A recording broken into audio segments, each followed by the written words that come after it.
I'm sorry for taking so long to upload this video. I'm sure that after seeing my absolutely insane physique inside most of my videos, you must have been thinking like, yo, how did this ear get so big? Alright, you probably weren't thinking that, but like, it's my channel and I can make whatever video I want.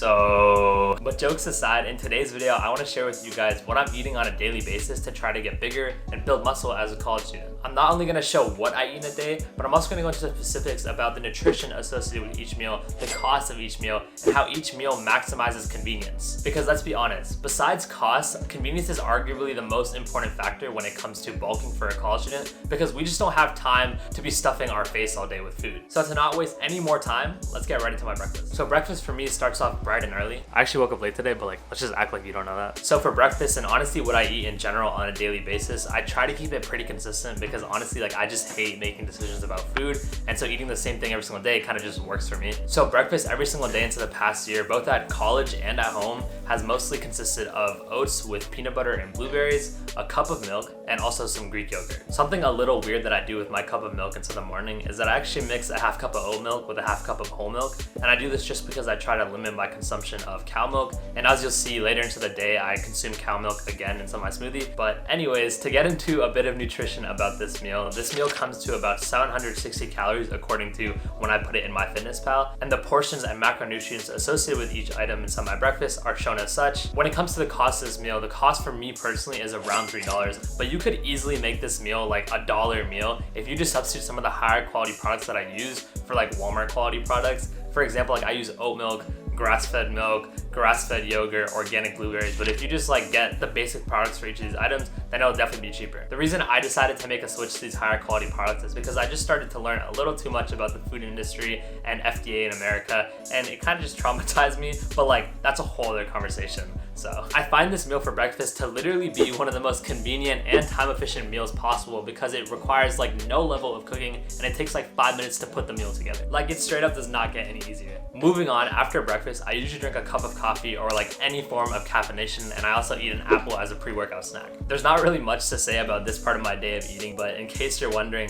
the calories associated with both of these items is around 140 calories, and the macronutrients associated with each item are shown as such. I know a lot of people like to have a decently sized pre-workout meal, but the reason that I personally decide to opt out of a pre-workout meal is just because I find that I have a lot more energy and motivation when I work out slightly fasted. So today's workout actually took place outside the gym, and it consisted of HIIT training, in which I basically do like 10 sets of sprints, and then I also do some core work after. Fun fact, I actually recently started to incorporate HIIT training into my workout routine, like literally in the past 6 months. And as someone who's very injury prone, I'm just glad that there's one day per week inside my routine now where I can still exercise without having to lift heavy weights inside the gym. So if you're anything like me, I would definitely recommend that. Alright, and after my workout, I headed to Qdoba for lunch, and as you can see, it actually started raining pretty hard and my workout was cut a bit short, but like, oh well. Don't get me wrong, like, I love Chipotle, but like, sorry not sorry, like Qdoba's just better, like, I don't know. But anyways, I literally got too hungry and forgot to record when I first got my burrito, so here's a clip of my half-eaten burrito. The burrito is a wheat burrito with chicken, brown rice, black beans, queso, peppers,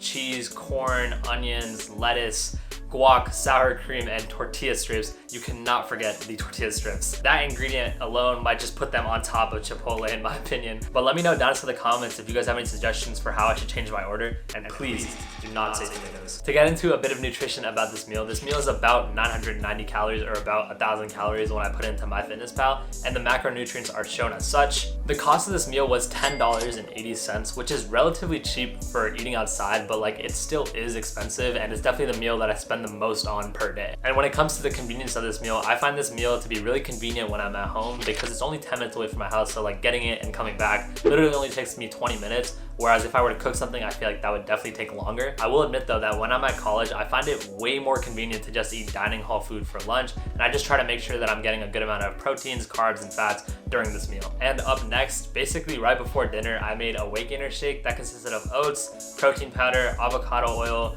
Greek yogurt, peanut butter, bananas, blueberries, and a cup and a half of milk. For those of you trying to gain weight, liquid calories are gonna be your best friend. Like, you need to incorporate something like the smoothie into your diet. Also, I know the ingredient list for my smoothie seems a little strange, but I've tried several different mass gainer shakes, and I just found that this is what tastes the best and also just works the best for me. I feel like the weirdest ingredient that I add to my smoothie is definitely the 1 to 2 tablespoons of avocado oil, but it's just because oils in general, like even olive oil, is really high in calories, and avocado oil specifically has has a lot of healthy fats. So I promise you, just try it and you will see results. To get more specific about the nutrition of this meal, this shake is about 960 calories and the portions and macronutrients associated with each item are shown as such. The cost to make this shake is about $4 for me, but once again, you could easily make it cheaper by using lower quality products. And when it comes to the convenience of this meal, I find that making and drinking this smoothie is just a super quick and easy way to get in like almost 1,000 calories, and it literally only takes me like 5 minutes to make. And now moving on to my last meal of the day. For dinner, basically every night at home, I ate chicken, lentils, and rice. So for this meal, my family and I actually basically just meal prep it, and today we were running low on chicken, so here's a few clips of me cutting up a bunch of chicken breasts for the rest of the week. When it comes to the calories of this meal, it's actually surprisingly pretty low at just about 550 calories, but I've just found that I prefer eating a lighter meal for dinner because I usually just sleep better this way. But regardless of the relatively low number of calories for this meal, the macros are still pretty good as shown. The cost associated with this meal is about $1.50, and the meal is just super convenient for me. I mean, thankfully in my case, my mom's usually the one preparing all the meals for the week,